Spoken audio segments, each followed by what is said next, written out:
শেখ হাসিনার বিচারের সাথে নির্বাচনের কোনো সম্পর্ক নেই বলে মন্তব্য করেছেন বিএনপি স্থায়ী কমিটির সদস্য আমির খসরু মাহমুদ চৌধুরী। নির্বাচিত সরকারও শেখ হাসিনা সহ আওয়ামী লীগের অপরাধীদের বিচার করার বিষয় প্রতিশ্রুতিবদ্ধ থাকবে। বিস্তারিত মাহিলা ইসলামী রিপোর্টে। বিএসবিআর আয়োজিত আলোচনা সভা, যেখানে আলোচনা হয় বাংলাদেশের জাহাজ পুনঃপ্রক্রিয়াজাতকরণ নিয়ে। অনুষ্ঠান শেষে সংবাদ মাধ্যমে কথা বলেন প্রধান অতিথি আমির খসরু মাহমুদ চৌধুরী।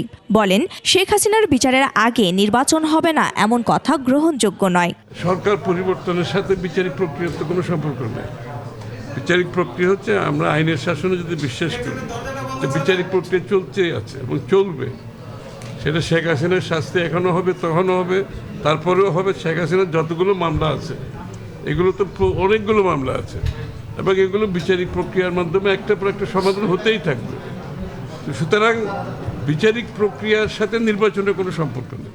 নাগরিক পার্টির আহ্বায়ক নাহিদ ইসলামের বক্তব্যের সমালোচনা করে তিনি বলেন, জাতীয় নির্বাচনের সাথে নানা প্রস্তাব জুড়ে দেয়া শেখ হাসিনা সরকারের ফ্যাসিস্ট চরিত্রের মতো। আমরাই তো বলছি, আমরাই তো করবো, এটার আগে ওইটা হবে। এগুলো তো হবে যেখানে ঐক্যমত হলে ভালো, ঐক্যমত না হলে আপনাকে জনগণের কাছে যেতে হবে ম্যান্ডেটের জন্য। এদিকে জাতীয় প্রেস ক্লাবের সামনে এক প্রতিবাদ সমাবেশে যোগ দিয়ে বিএনপির সিনিয়র যুগ্ম মহাসচিব রুহুল কবির রিজভী অভিযোগ করে বলেন, অন্তর্বর্তী সরকারের মধ্যে কিচেন ক্যাবিনেট আছে। সরকার যারা চালাচ্ছে নেপথ্যের লোকেরা, তারা গণবিরোধী। মাহিলা ইসলাম, 21 টেলিভিশন, ঢাকা।